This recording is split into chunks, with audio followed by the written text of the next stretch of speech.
porque ontem teve jogo do Porto. O Porto ganhou do Boa Vista de 4-0 aqui em Portugal. E o Wendel, mesmo com o lateral Franco, que teoricamente seria o suplente imediato, ele está machucado e mesmo assim o Wendel não foi relacionado para o jogo.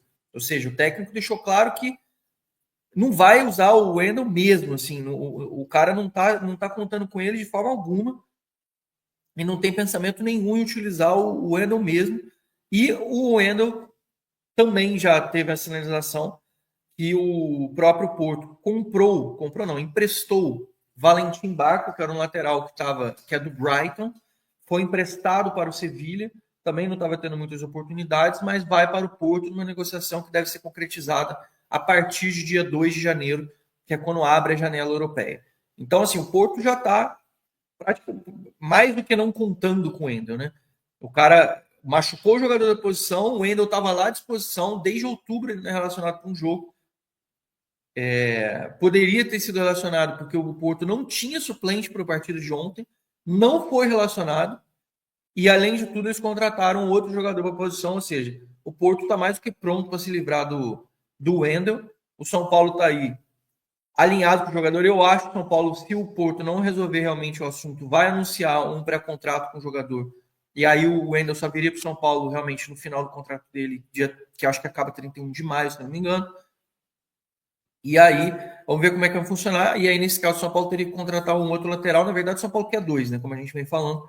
Mas o Wendel, para mim, até com base em tudo que o Porto vem fazendo, como eu falei, nem jogar, nem ser relacionado para um jogo em que os caras não tinham nem jogador na posição, demonstra muito que o cara está completamente fora dos planos e que é meio até estúpido você ficar insistindo nisso.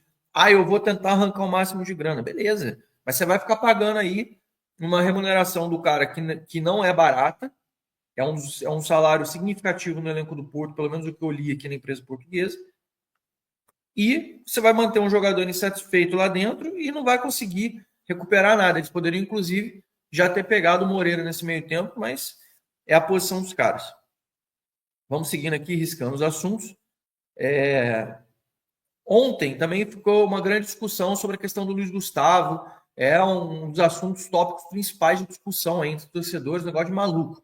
É ficar discutindo se vale a pena, se não vale a pena. São Paulo acerta, São Paulo erra em manter o Luiz Gustavo no plantel para o ano de 2025. O São Paulo tem um alinhamento de renovação com o Luiz Gustavo. Existem algumas questões lá de acho que acerto de luva do ano de 2024, que ainda tem que ser acertado, e o Luiz Gustavo quer que o São Paulo faça esse acerto agora, não quer diluir no ano que vem, e ao mesmo tempo o Luiz Gustavo parece que pediu um dinheiro a mais de produtividade de acordo com o número de jogos. Como eu falei, o São Paulo usou o Luiz Gustavo ano passado como protagonista, e o Luiz Gustavo tinha vindo para ser um suplente, um mero suplente, mas ele acabou sendo um jogador de uso recorrente, acabou sendo um dos principais jogadores do time no ano passado. Aí a discussão, mas ele falhou, ele entregou. Mas não sei o quê. Mas 500 mil é muito caro para ele. Então, assim, as discussões são muitas. Eu, no meu caso, com a saída do Rafinha, eu manteria o Luiz Gustavo por mais uma temporada.